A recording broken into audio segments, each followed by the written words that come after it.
How about Jim, you want to do the prayer for us, and then we Sure.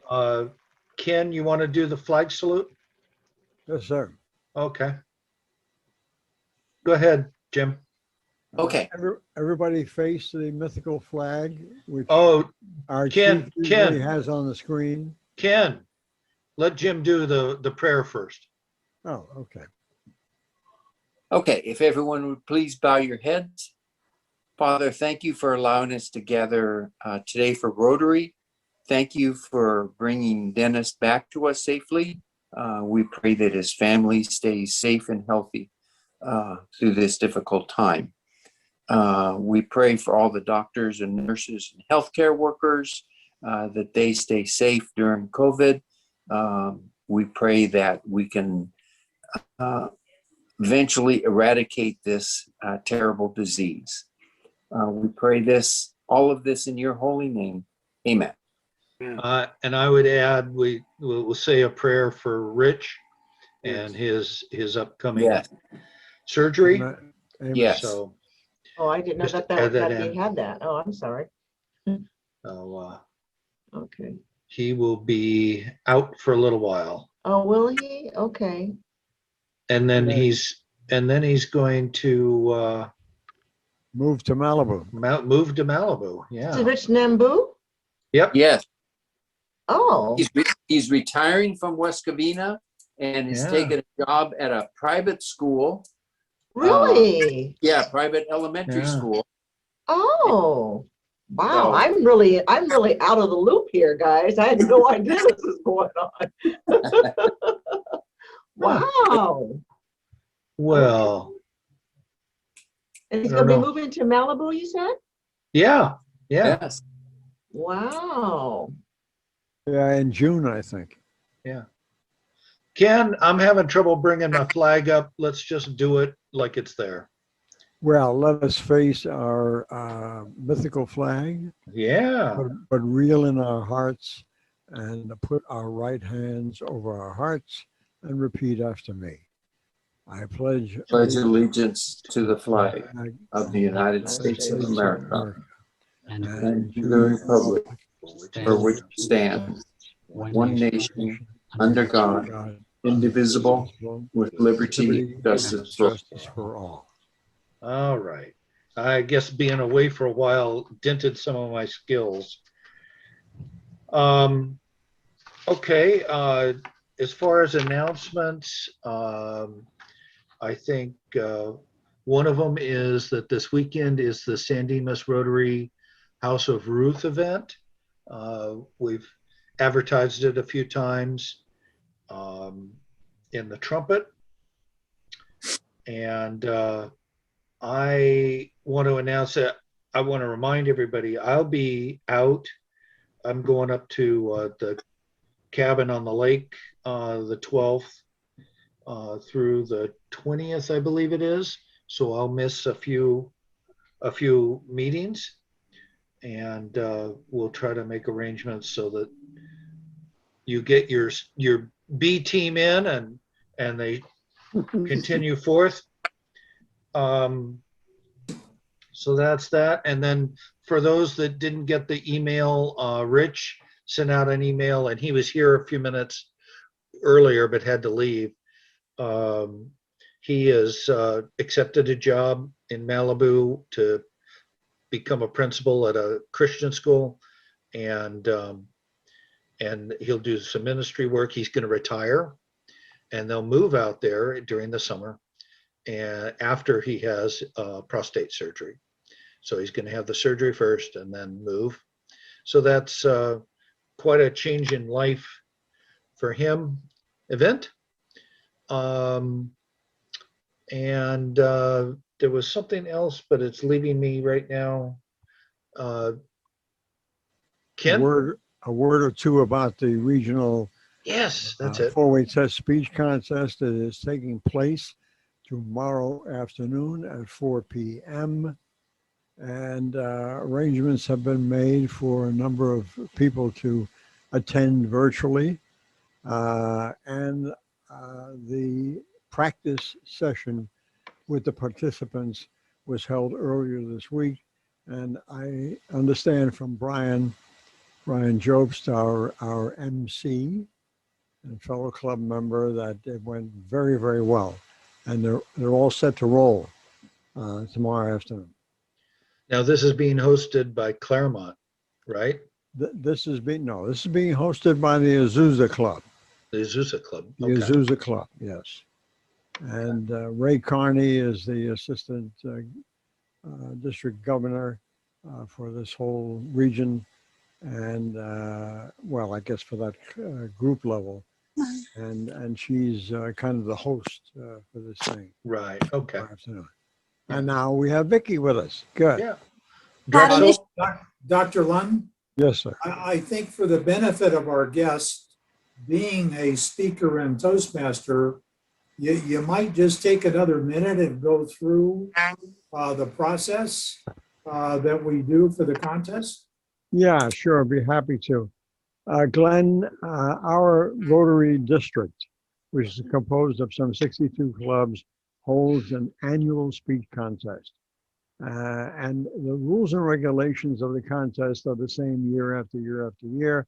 However, the theme changes every year. And it exactly matches the Rotary International theme, worldwide theme. And so that's what the high school kids address. It begins at the club level, such as ours, and then our winner proceeds on to the group level, which is next, and that has about can have 4 or 5 other club winners, so they compete at that level, and then the winner of that goes on to the regional level, which is the one that's coming up tomorrow. So we're getting fairly high up the ladder. The winner tomorrow, Glenn, proceeds to the final at our district annual conference. And it's going to be a virtual contest this year, no question. But I do want to point out that, hey, we're looking at some big bucks here. The winner at the district conference, and this is all for scholarships, is $5,000. So it gets up there, and it's a fantastic experience to watch these kids go at it year after year, and the ideas they come up with in terms of how to put their speech across, addressing that particular theme. What is the length of their speeches? 6 to 8 minutes. 6 to 8 minutes. And anything under or over is penalized, point-wise. Yeah.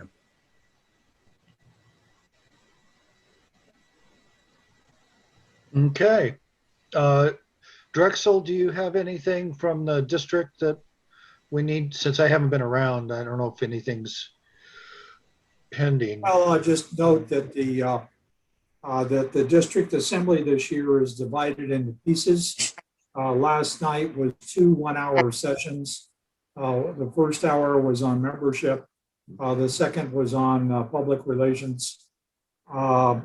I think there's one more session coming up, and that Betsy, the incoming governor, is hosting. And then I believe it's May 22nd will be the district conference that'll be virtual. There's no cost to log in. The district leadership is working real hard to make all of these sessions interesting and informative. So I encourage you, if you've got the time, to do what you can to be supportive. I know Jose and I are going to be attending the vision session on Saturday. And that's from, it starts at 11 o'clock. So Good. we're looking forward to that. Yeah. Okay. Yeah, Dave? Unmute. Is there any word on getting back to having meals at South Hills Country Club?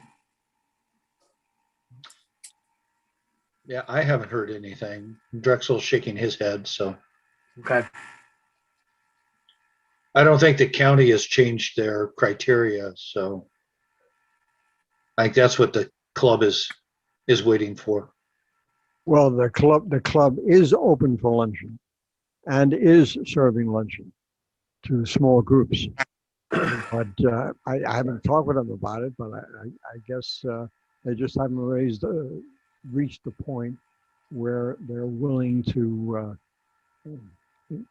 host the whole club and a whole bunch of people at one time. Yeah, the last time we talked with Chris, he was saying that they don't have, the county doesn't allow them to bring in meetings of varying people, people from different households. So you can't, it's different than having a lunch with a small table. They can't have 20 people or more having a meeting. So, and I don't think that criteria has changed at all from the county. So they're waiting for that to be adjusted. And that could be shortly. So yeah, wait, The that way would the be way nice. it's going. Yeah, it'd be nice. Yeah, it certainly got done a good job getting the vaccine out there. So that would be good. Yes. That would be good. All right. I think that's everything I have. Does anybody have any announcements they want to make before we introduce our speaker for the day? No? Well, Mr. Smith, I think the introduction is all yours. Can I say one thing? Yeah. It just, yeah, I should have remembered it earlier. My grandson, John, competed in the Pan American Championships at the Dominican Republic in weightlifting, representing the U.S. last week. And he did not finish in the top 3 in the weight class, but he was asked by the team to move up into that weight class. It's the next heavier weight class than his normal class. He did as well as he could, but he didn't wind up in the top 3. But it was interesting to also note that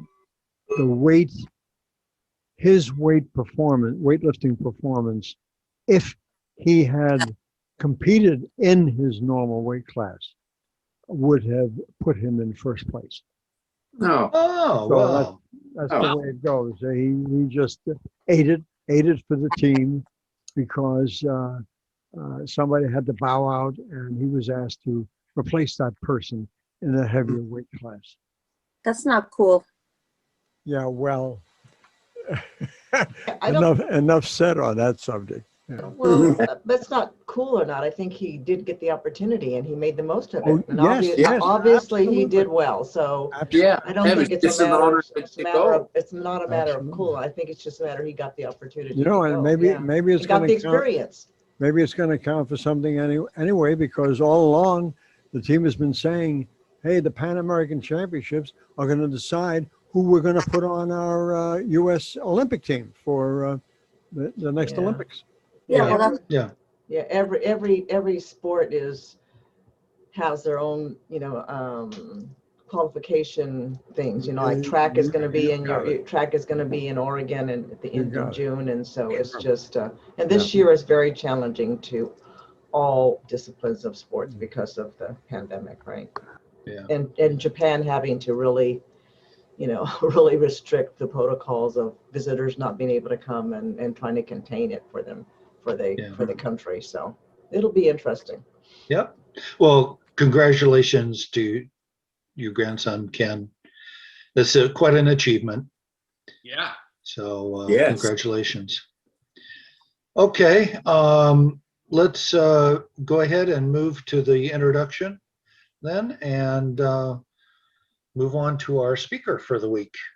Drexel? Thank you. It's quite an honor to introduce Glenn Yasakoshi.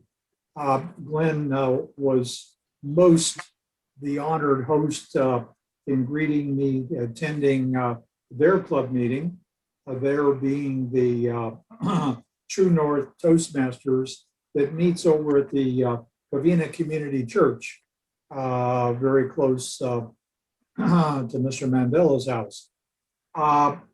Glenn is a distinguished Toastmaster and has obtained the highest levels. He's really a key pioneer in his club, a great guy, and was a wonderful host to me. And I'm pleased that he's taken some time to brief us on what he's doing, the club is doing, and Toastmasters in general. Thank you, Glenn, for being here. Ready? Go. George Jessel once said, "The human brain starts working the moment you are born and never stops until you stand up and speak in public." Toastmasters saved lives. Good afternoon, Rotarians. As many of you are aware, Rotary International and Toastmasters International formed an alliance in 2020. For those of you who are not familiar with Toastmasters International, we're a nonprofit organization founded in 1924. Toastmasters consists of 364,000 members belonging to 16,200 clubs located in 145 countries. Toastmasters is a learn by doing program where members gain the confidence to speak in front of groups. It is a safe place to make mistakes and learn. A mission statement gives meaning and purpose. The mission statement of a Toastmaster club states, "We provide a supportive and positive learning experience in which members are empowered to develop self-confidence, to develop communication and leadership skills, resulting in self-confidence and personal growth." Toastmaster members rise to the core values of respect, integrity, service, and excellence. Our club meetings serve as a low-cost brain fitness centers where members go to exercise their brain to develop the focus and mental alertness to respond to any situation with their best message possible. And the following are a few of the roles performed in the Toastmaster meeting. It is the goal of the counter to help the speaker eliminate the use of filler words such as ums, and you know. The role of the grammarian is to help the speaker improve their use of the English language and to expand our vocabulary by introducing the word of the day. The speech evaluator gives constructive feedback to further improve their communication skills. But the benefits are not just one-sided. Taking on the role of counter, grammarian, and evaluator helps improve their critical listening skills and observation skills to have a greater awareness of the world around them. Taking on the role of timer helps develop time management skills. The acronym PI, prepared speeches, impromptu speeches, and evaluations describe the main slices of a club meeting. The first slice is prepared speeches. Jerry Seinfeld wisely observed that surveys show that America's #1 fear is not death, it's public speaking, which means that most people who attend a funeral would prefer to be lying in the casket than the one delivering the eulogy. Yeah. Delivering prepared speeches in a safe environment gave me the confidence that I did not have one foot in the grave with a tombstone that reads, "There goes the neighborhood." The second slice is our table topic sessions where members learn to think on their feet by delivering impromptu speeches. We deliver impromptu speeches every day, from small talk to having to respond verbally in critical situations. The third slice is prepared speech evaluations, which is the heart of the Toastmaster program. The Toastmaster Effective Evaluation Manual asks, have you ever helped your child with a school assignment? Been asked by a coworker for advice on a project, offered suggestions to local government? If you have been an evaluator. You have listened, observed others in their work, and offered feedback. We evaluate in some manner every day at home, in the office, and in the community. And I personally use evaluation techniques whenever I have to take on an important project, and it gives me a process of self-improvement. Henry Menford once said that leadership, like swimming, cannot be learned by reading about it. Toastmasters is a place where leaders are made. And through our Toastmaster program, you create a vision of your ideal future and the focus on the big picture. Through leadership, you develop organization, time management, action strategies, and the confidence that you are in control of your daily lives and will become the best version of yourself. Pathways is the Toastmaster education program that makes all of this possible. It is an exciting, interactive, and flexible way to develop worldwide transitional skills. Pathways gives the opportunity to learn over 300 competencies within 11 specialized paths.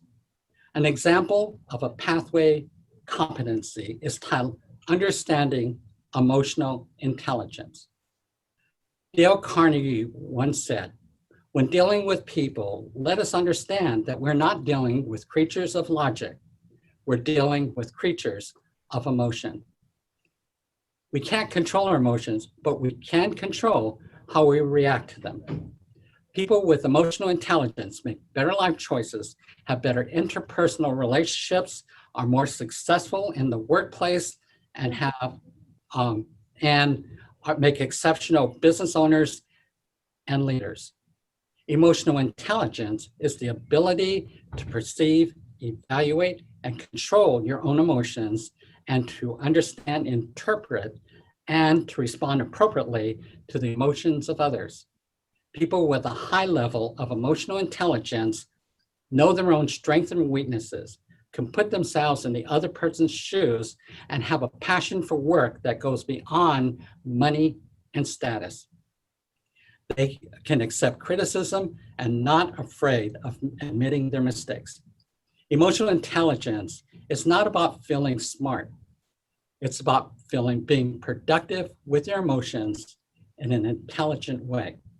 And what I'd like to do is a speech I did recently in a speech contest called Confirmation Bias, Mental Blinders That Obstruct Our View of Life. Confirmation bias are mental blinders that obstruct our view of life. My friend Irene is a 7-year-old with a chronic lung disease. Her granddaughter Mary refuses to wear a mask because she believes the pandemic is a hoax. So one day Mary decides to visit Irene without a mask, of course, and Irene gave her this stern warning. Why can't you understand that I'm a high risk for COVID? So either you wear a mask or you stay away. But Grandma, COVID isn't real. How can you be so cruel? Two very strong biases have torn the relationship apart. Confirmation bias is actually a natural part of our decision-making process. Our decisions are influenced by our habits, feelings, and past experiences. These subconscious biases simplifies our daily task and is an important instinct for our survival. But in 2020, confirmation bias took a sharp turn, which created a deep divide amongst us. A fierce presidential election that climaxed in an attack on our nation's capital. Are we in a crisis of a pandemic or a hoax created by the government? Is mask wearing a safety protocol or a violation of our constitutional rights? To vaccinate or not to vaccinate? That is the question. The pandemic has left many in a desperate search for answers because they feel insecure from losing jobs, vulnerable to an invisible killer virus, and a prisoner in their own homes. And many have fallen into this rabbit hole where the message spread through the media can alter a person's thought process and evolve into a belief that is not based on logic, reason, or facts. The mental process of extreme confirmation bias cannot be altered through conventional communication methods. To communicate effectively with those with opposing points of view, we must first understand that their belief is a type of bias formed deep in their subconscious called confirmation bias, a mental process of accepting information that agrees or confirms with their existing beliefs and discarding information as irrelevant if it contradicts their belief. An incremental approach to confirmation bias is called social judgment theory, which was developed by Muzaffar Sharif in the 1960s. When new information is received, it is compared to our existing beliefs and then transferred into one of three categories labeled latitudes of rejection, non-commitment, and acceptance. If the message begins within the latitude of rejection, it's game over. They'll stop listening and reject your message as false and unacceptable. If within the latitude of non-commitment, they won't care enough to change because they have no opinion or understanding of the subject. For the best results, begin by seeking common ground within the latitude of acceptance, where the message is accepted as true, or at least worthy of consideration. Expand the range of acceptance and gradually decrease the range of rejection. Had Irene and Mary acknowledged and respected each other's difference of opinion, rather than starting in the latitude of rejection, they would have landed in the latitude of acceptance. Thales, a Greek philosopher, once said, "The most difficult thing in life is to know yourself." Confirmation bias can cause us to make false observation, poor choices, and bad judgment. Identify your own bias and the biases of others you dislike. Expand your perception of life by pursuing evidence contrary to your own beliefs. Always seek the truth, even if it means challenging your own beliefs. Norman Vincent Peale once said, "Change your thoughts and you change the world." Confirmation bias are mental blinders that obstruct our view of life. Remove those blinders and gain the peripheral vision to see the right path leading to the day that your message will be heard, understood, and accepted by all. Toastmaster contest speech, by the way, are typically 5 to 7 minutes long. And regular attendance to Toastmaster meetings can actually help cure you of many health issues, such as cold feet, sweaty palms, and foot and mouth disease. Oh, Toastmaster member experience is a form of mental gymnastics where members learn to develop the confidence that they can make a difference, the confidence to speak in front of groups, the confidence that they'll be heard, understood, and their message and have heard and understood, and the confidence that they are in control of their daily lives and have become the best person possible. Toastmasters can help you develop leadership and communication skills to promote integrity, advance worldwide understanding, goodwill, and peace, to help create lasting change and to unite people across the globe. Thank you. Yay. Thank you, Glenn. I'll open the floor up for questions. Glenn, you have a few minutes Yeah, sure. to take some questions? I Yeah, do. I've got a question. Go ahead. Go ahead, Brian. My name's Brian. Just curious, what is the age range of the members of your club? The range, well, I'll just go by Toastmasters. We are, we've had members come and go. The earliest you can join is age 18. And we've had some that were right at 18 in the past. There is no upper limit. We actually had a member a few years back that was age 85 Oh my. when he joined. And Wow. it was really impressive. He actually he lives in Laverne, and at that time we were in San Dimas, and he used to go to the local chamber meetings, but he'd have something to say. He was afraid to speak up, and that's why he joined Toastmasters. And he was able to stand up at the chamber meetings. So That's great. that's the top end that I'm aware of anyway. Yeah. So. Glenn, have you run into the situation where somebody develops into a really excellent Toastmaster and well respected in that regard, but people observing that person do not accept that he really has leadership qualities and would make a good leader? That's a hard question. It's like there's two different paths almost, and they do overlap, but there's leadership and communication. And I don't believe you can be a good leader without being a good communicator, but I think you can be a good communicator without being a good leader. And so, yes, I think that you can, because of that, you can be an excellent speaker and not have all of the leadership qualities. And so it is turned into, with this, actually Pathways is relatively just a few years old, and it actually kind of combines it where they were actually two separate tracks at one time.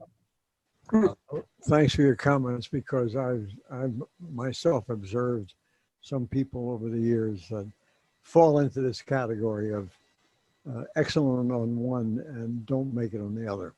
Now, unfortunately, a lot of, I'd say most members that come across join Toastmasters with no interest on the leadership side and just the communication side. What I tried to explain, I don't know if you got that from my speech, is that you don't have to you develop leadership skills for more reasons than just controlling people or being in charge or supervising, right? So it's really a way to build self-confidence to control your own daily life. And that's the angle I try to use to get people to get more involved on the leadership side, which is something that, as I mentioned, that Henry Mintzberg quote, you just can't do by reading about it. You have to serve leadership positions to really become a leader, I believe.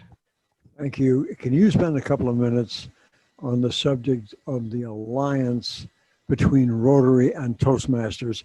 Because that has not been covered, and I don't know much about it. Maybe other people do or don't, but can you do that? I'm not the expert in it. I have done some reading on it. First of all, we are not, with the two organizations did not merge at all. Okay, we are two separate organizations that happen to have, I think we complement, because Toastmasters in itself does not have an end goal like Rotary. But to meet your end goal, to achieve it more successfully, you really do need excellent communication and leadership skills. So I think that's the reason for the alliance. We don't have an end goal where we compete and said, no, you're all wrong, do it this way. We don't have that. So I think we may make a good complement.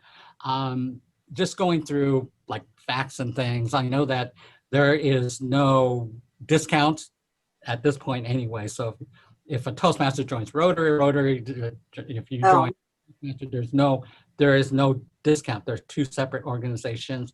Although Toastmasters created, I think, a separate educational path for Rotarians. So you don't have to join a Toastmaster club to be within that path. What's the contents, I'm not sure. I know they take it from this new Pathways program, and the difference in the new Pathways, basically everything is virtually online, and it's a lot more comprehensive. You can view videos and things, and it is more comprehensive. And I don't know how, and because I saw I think it's 8 paths or something out of 11. So they haven't opened all of it, but you have access to basically a lot of what we have access to. Glenn, just a footnote, the Rotary has an extensive training program for Rotarians. And with this partnership, several of the Toastmaster training programs are now available on the Rotary RI training website. Okay. So that's all there. Okay, great. Glenn, a question. One of the things that I was really impressed by in attending your meeting was the emphasis on the critique of the various speeches, be it the full speech or the short stand-up, etc. You want to just take a minute and talk about the emphasis on that element? Yeah, actually, I mentioned it. Toastmaster, the evaluations is really the heart of the program.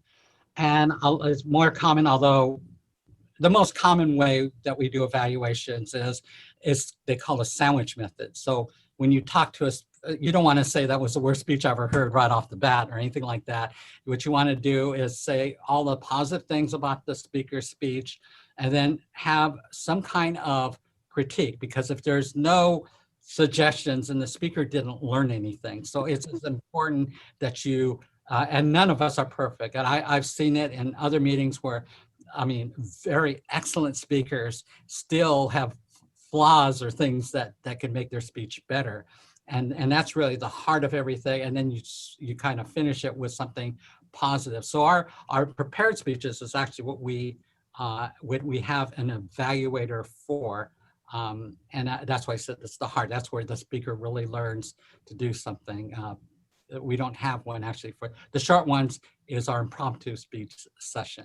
That's called table topics. But we actually, when we have we're in our international contest.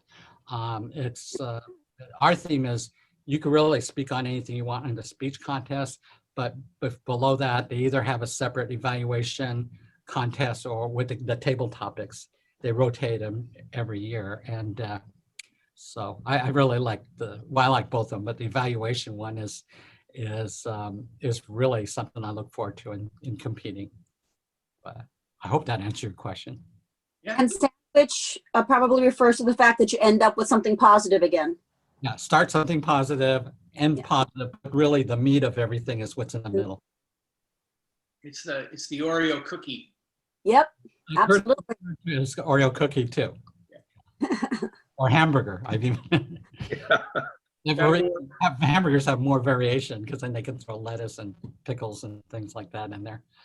Glenn, you've probably heard this quote before. I'm not a student of quotes, but I remember a few of them. There was one that just, this is decades ago now, someone told me, and it's credited to George Bernard Shaw, and it's something to the effect of, the greatest illusion about communication is that it occurred.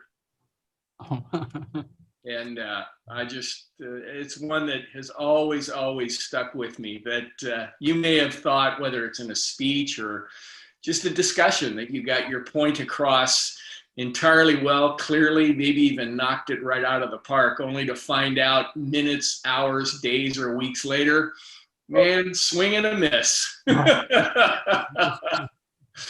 By the way, as far as quotes, I'm a strong believer, if I can, that especially if you're staying in an opinion, that a quote's like a third-party endorsement. That's the way I look at a quote. And so I have this thing, there's a million apps out there like daily quotes and stuff like that. Right. One-liners. So I spend, 20, 30 seconds every morning looking at these two apps. And then if I have a notes place, so if I like the quote, I stick it in my notes for future use. So like I said, I'm a strong believer of quotes, and that's, I have a library full of quotes that I have for that, for every occasion, I think. So Glenn, I understand RI has the training videos and material available, which is really pretty nice. Mhm. But I guess, and I'm sure this is probably true, that in order to really develop the skills necessary to do this, you really need to attend a Toastmaster group and participate in that protocol, right? In your training. First of all, I can tell you that probably without and with no exception, you can visit any Toastmaster club. I want to make sure maybe that they are meeting when we do meet physically, so they don't go there to an empty room for whatever reason. But you can go to any meeting as a guest, and there's absolutely no obligation to join a club. Other clubs might have, our club doesn't have one, but some clubs might say you can be a guest 2 or 3 times and you have to join. But overall, for sure, the first time anybody you can go in there and kind of observe, and I'm sure you do the same with Rotary. That some of our members, and what they do is when they go on vacation, they make it a point of popping in to a Toastmaster clubs because Right. around the world. So, and they said they're great, and there's interesting comments about how they're greeted, and especially when you're going to a foreign country. So some have said that they learn something about the culture that they would not have learned as a tourist. So it's great. It broadens your, like, belong to anything. I guess Rotary, it's not an exception. But as far as being a guest, you can just pop into any Toastmaster meeting, and go to Toastmasters.org and put your meeting physical. Even then, if you go to Toastmasters.org, I think that you'd find their link or website if you want to attend a Zoom meeting or something like a virtual meeting. Okay. It is. I don't know how they're going to work it, but I think it's also important to have a mentor. Yeah, I was just going to say that. I was just going to ask, do you have mentors when new people join a club to sort of help them through the process of becoming a more proficient Toastmaster? Yes, and within, the Rotary connection, I can't address because I don't know what they're doing.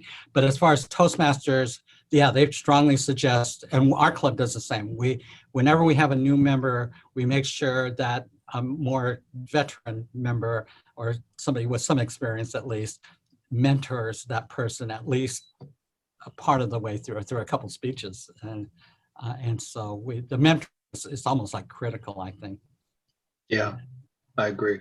It's just, I think a lot of people drop out just because they felt lost. Yeah. Do you have, Glenn, like, how Rotary has like the red badge and the blue badge? I mean, do you have different levels in Toastmaster that you try to attain, or how do you measure your proficiency, I guess, in being a Toastmaster? You have completing different levels is an achievement, but each path, assuming you do a couple paths, they give you a virtual badge. I guess you can order physical ones. There's 2 paths in Toastmasters. The one I follow, most people follow, the top of the line when you're the top of the leadership and communication is DTM, or Distinguished Toastmaster. So that's the highest level on one path. The other path is called Accredited Speaker. Okay. Typically, accredited speaker, for those that want to become professional speakers, take a separate one, and they probably have to have some background, like having already presented presentations which they've been paid for. I see. Okay. It's a higher bar, I think. Okay. Yeah. Now, to be a proficient Toastmaster, does this require that you be super proficient in joke telling? No. Because I'm thinking of our esteemed Jim Mandela, Oh, boy. our big joke teller. Yeah, unfortunately, they do have a path that's called Humorously Speaking, but that's an election as far as that goes. So an old club I used to belong to had a joke master, Unfortunately, I had to be the joke master most weeks because nobody came up with a joke. I like that, joke master. I like Yeah, yeah. But there's yeah, they probably should have more. We have specialty clubs that are humorous clubs. So they have a whole thing. Ken, I was gonna say that the joke path is the lowest path that you can possibly go.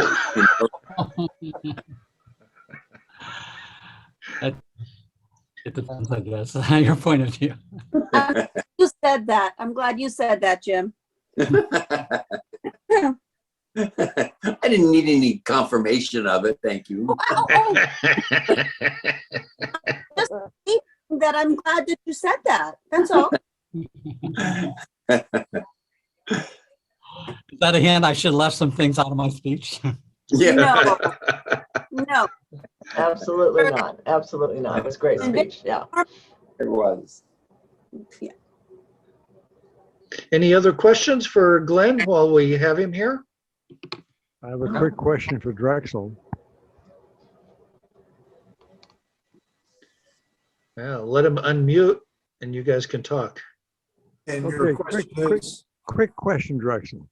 Is there any new news, because I've heard nothing, any new news within the district regarding honoring of Garbus Turagian? Ugh. Sounds well, like Vicky knows something. I'm not sure where my last report was, but I'll tell you what I know is the district's peace conference has now been officially named the Garbus Peace Conference. And that name will be in perpetuity, assuming it's approved by the district leadership. A name has been struck, so that piece is in place. There will be a tribute at the peace conference.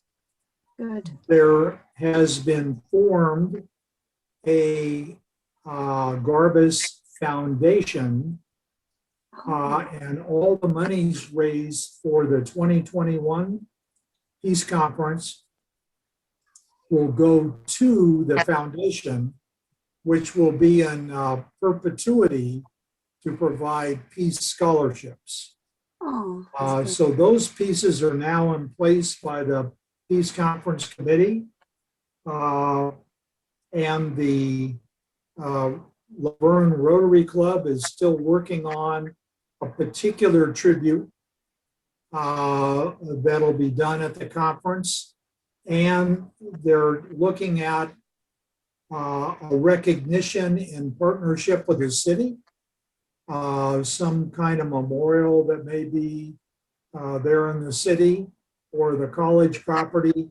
I don't know if that's a bench or a light post or something. So those pieces are in place.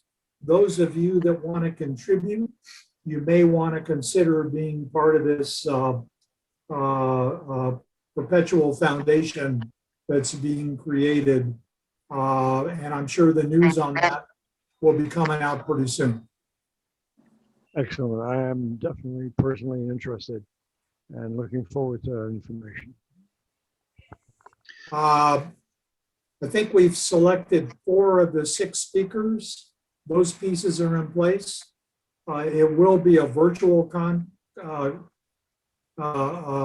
conference, as our selected place at the Sheraton Fairplex was taken over by the immigration folks. So I think the committee pretty much decided on being virtual with a backup as an option in Las Vegas, but I don't think that's getting any traction. Does that help? Thank you very much. Okay. Okay, before, oh, go ahead, Vicky. No, I was just going to say, and Roger Schulte is going to be the chair for that? Yes. And how's he doing with his? Roger is the chair. He's doing a fabulous job. And his assistant chair is Mike Dribby, who will be the MC. Yeah, so there's a meeting coming up, and I think there'll be a published something in the district newsletter after the next committee meeting. Okay.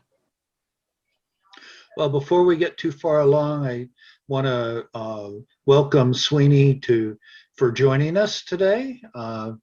I hope it's been interesting for you. We thank you for joining with us in our meeting.